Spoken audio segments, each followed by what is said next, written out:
حضرات محترم، اس ماہ مبارک میں حضور غوث سمدانی، شہباز لامکانی، قندیل نورانی، امام الاولیاء، سلطان اقلیم ولایت، مخزن ولایت، حضرت سیدنا الشیخ عبد القادر الجیلانی الحسنی والحسینی رضی اللہ تعالی عنہ و ارضاہ عنہ کا ذکر پاک اہل محبت کرتے اور سنتے ہیں۔ حضور غوث پاک رضی اللہ تعالی عنہ کو اللہ نے ہر حوالے سے وہ عظمت عطا فرمائی کہ اکابر امت نے جن کے احترام میں اپنی گردن جھکائی۔ حضور غوث پاک رضی اللہ تعالی عنہ کا تعلق میرے پاک نبی کی امت کی اس جماعت سے ہے جس جماعت کو جماعت اولیاء، جماعت صوفیاء کہا جاتا ہے۔ قرآن مجید فرقان حمید سے جس مقام کو میں نے تلاوت کیا، اللہ تبارک و تعالیٰ کا ارشاد گرامی ہے، قد افلح من تزکا، کامیاب ہو گیا وہ شخص جس نے اپنے آپ کو صاف ستھرا کر لیا۔ فلاح عربی زبان کا وہ لفظ ہے جس میں دنیا اور آخرت کی ساری کامیابیاں ہیں۔ اللہ کا قرآن اعلان کر رہا ہے کائنات میں وہ لوگ انتہائی کامیاب ہیں جو اپنے ظاہر اور باطن کو پاک اور صاف کر لیتے ہیں۔ اب یہ ظاہر اور باطن کی صفائی اور یہ طہارت کس طرح ہوتی ہے، تو اس کے لیے بڑا سادہ سا جملہ کہہ رہا ہوں۔ ظاہر اور باطن کی صفائی نام ہے کتاب و سنت پر عمل کرنے کا۔ بندہ اللہ کے قرآن پر عمل کرے، پاک نبی کے فرمان پر عمل کرے۔ قرآن مجید میں اللہ تعالیٰ نے خود ارشاد فرمایا وَيُزَكِّيهِمْ، اے محبوب صلی اللہ علیہ وسلم، نبی پاک علیہ السلام کی فرائض نبوت کو بیان فرماتے ہوئے فرمایا کہ میرے نبی کا ایک کام یہ بھی ہے کہ وہ لوگوں کے ظاہر کو بھی صاف کرتے ہیں، باطن کو بھی صاف کرتے ہیں۔ رسول اللہ علیہ السلام کی جن کو نگاہ اور اتباع نصیب ہو جاتی ہے، ان کا ظاہر بھی پاک ہوتا ہے، باطن بھی پاک ہوتا ہے۔ نہ ظاہر پر داغ اور دھبا، نہ باطن پر داغ اور دھبا۔ آپ یوں سمجھ لیں جن کا تعلق سراج منیر سے ہو جاتا ہے، ان کا ظاہر بھی پر نور ہو جاتا ہے، باطن بھی پر نور ہو جاتا ہے۔ حضور سیدی غوث پاک رضی اللہ تعالیٰ عنہ آپ خود ارشاد فرماتے ہیں ویلک، افسوس ہے تجھ پر، تدعی انک صوفی، تو دعویٰ کرتا ہے کہ میں صوفی ہوں، میں پیر ہوں، میں فقیر ہوں، اچھا آدمی ہوں، وانت قدر، حالانکہ ہے تو میلا، تیرے اندر میل ہے، اور میلا کبھی صوفی نہیں ہوتا، میلا کبھی پیر نہیں ہوتا، میلا کبھی فقیر نہیں ہوتا۔ اور آگے حضور غوث پاک فرماتے ہیں صوفی کسے کہتے ہیں؟ فرماتے ہیں الصوفی من صفا ظاہرہ و باطنہ بمطابعت کتاب اللہ، صوفی وہ ہے جس کا ظاہر اور باطن چمک رہا ہو، خدا کے قرآن پر عمل کر کے محمد عربی کے فرمان پر عمل کر کے۔ یہ صوفی ہے، یہ ہے اللہ والوں کی نشانی۔ ان کا ظاہر بھی سونا، ان کا باطن بھی سونا۔ اور یہ سونے ہوتے کیسے ہیں؟ خدا کے قرآن پر عمل کرتے ہیں، مصطفیٰ کے فرمان پر عمل کرتے ہیں۔ حضور غوث پاک رضی اللہ تعالیٰ عنہ ایک اور مقام پر ارشاد فرماتے ہیں کہ تم ہاتھ پاؤں منہ دھوتے ہو اور اچھی طرح دھوتے ہو۔ اللہ کے بندے، ان کے دھونے سے کیا ہوگا؟ دل صاف کرنا۔ دل کو دھو تاکہ دل میں پلیدی نہ رہے۔ اندر ہوگی نہیں تو باہر آئے گی کیسے؟ دل کو صاف کر، دل کو دھو۔ اب سوال پیدا ہوا کہ منہ، ہاتھ، پاؤں یہ تو پانی سے صاف ہو گئے، دل کیسے دھلے گا؟ دل تو اندر ہے۔ آپ نے فرمایا اس کو بھی پانی سے دھونا پڑے گا، لیکن یہ ٹوٹی اور نلکے کا پانی نہیں ہوگا، یہ آنکھ کے آنسوؤں کا پانی ہوگا۔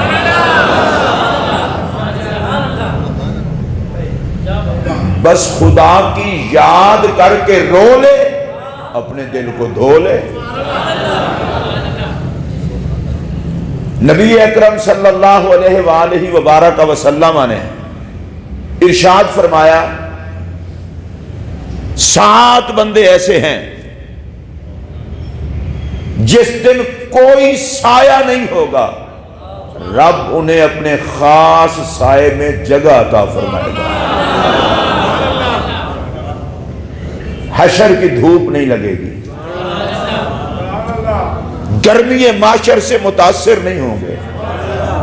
ان میں سے ایک بندہ جس کا ذکر میں کرنے لگا ہوں، سرکار نے فرمایا رجل ذکر اللہ خالیا، وہ بندہ ہے جو تنہا بیٹھا تھا اور اسے خدا کی یاد آ گئی، کوئی اور پاس نہ تھا، کمرے میں بیٹھا تھا، کسی جگہ بیٹھا تھا، اچانک اس کے دل میں خیال آیا میں نے رب کی بارگاہ میں پیش ہونا ہے، رب کو حساب دینا ہے، اللہ ایک ایک چیز کا مجھ سے پوچھے گا۔ بس اتنا خیال آیا، ففادت عیناہ، آنکھیں بہہ پڑی،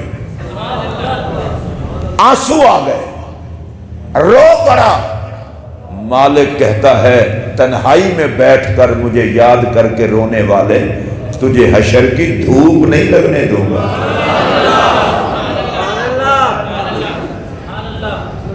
بڑا قیمتی ہے خوف خدا سے رونا۔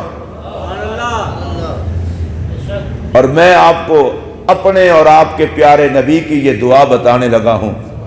آقا علیہ السلام اللہ کی بارگاہ میں درخواست کرتے تھے، یا اللہ مجھے اپنے خوف سے رونے والی آنکھیں عطا کر۔ اسے آپ ذرا سوچیں تو صحیح، یہ بھی کیا محبت ہے کہ جس محبوب کی ہر ادا کی رب قسم فرمائے، بے عیب محبوب، عیب جس کے قریب بھی آئے وہ محمد نہیں ہوتا، اور جو محمد ہو عیب اس کے قریب نہیں آتا۔ جن کی ہر ادا کی رب قسم فرمائے، اگلا جملہ کہنے لگا ہوں، جس کی ہر ادا خدا کو پسند ہو، وہ رونے والی آنکھ مانگے۔ اس کا مطلب ہے رونے کے لیے گنہگار ہونا ضروری نہیں، رب سے پیار ہونا ضروری ہے۔ ضروری نہیں کہ کوئی مجرم ہی روئے، محبت میں رونا، یا اللہ مجھے رونے والی آنکھ عطا کر۔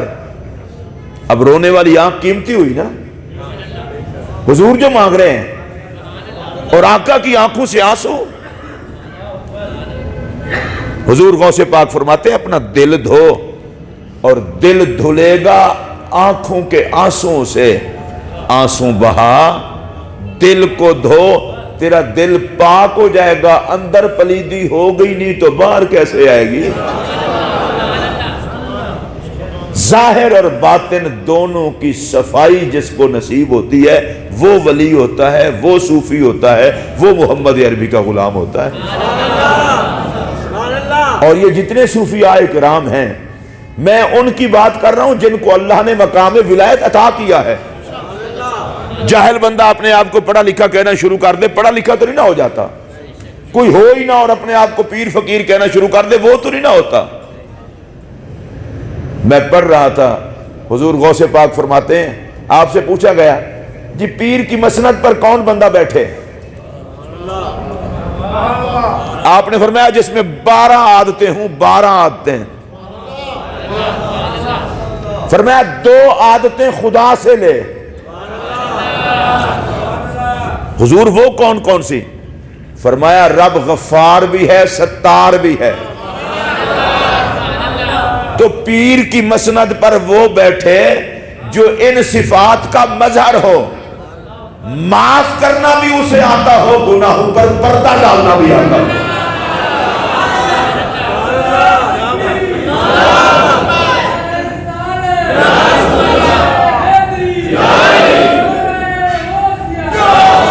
چھوٹی چھوٹی بات سے الجھ نہ پڑا کرے. وہ دیکھو نا مالک کتنا معاف کرتا ہے.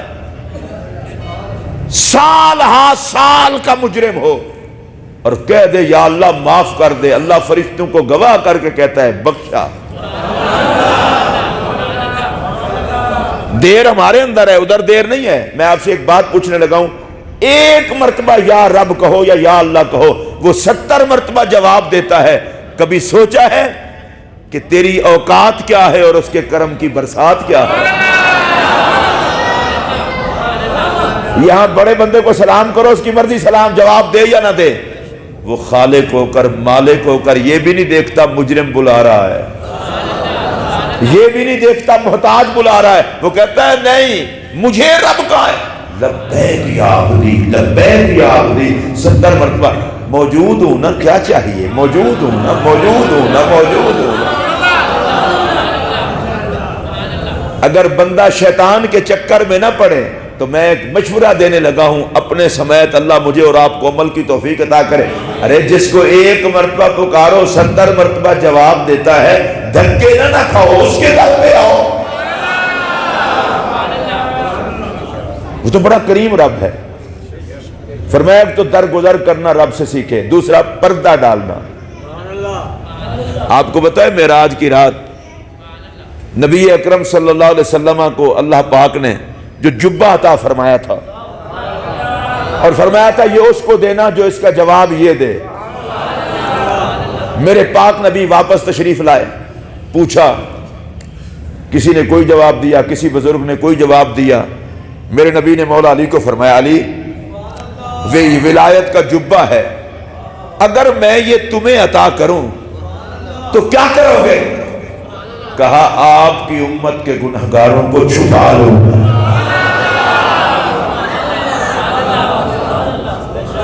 ولایت میں پردہ پوشی ہوتی ہے. آپ نے فرمایا یہ لو جبہ تم پہنو، یہی جواب تھا. تو غوث پاک فرماتے ہیں جو صوفی ہوتا ہے وہ لوگوں کے عیب نہیں نکالتا، عیب نہیں ڈھونڈتا، وہ تو پردہ ڈالتا ہے. یہ ہے حضور غوث پاک کی تعلیمات. اور حضور غوث پاک رضی اللہ تعالیٰ، اللہ کی قسم ان کا ایک ایک جملہ، اور بھائی ان کے ایک ایک جملے میں اثر کیوں نہ ہو. مولوی خود تقریر کرے، اللہ رسول کا فرمان بتائے تو اس میں بھی اثر ہو سکتا ہے. اور جس کو تقریر کا آرڈر ہی نبی اور علی دیں،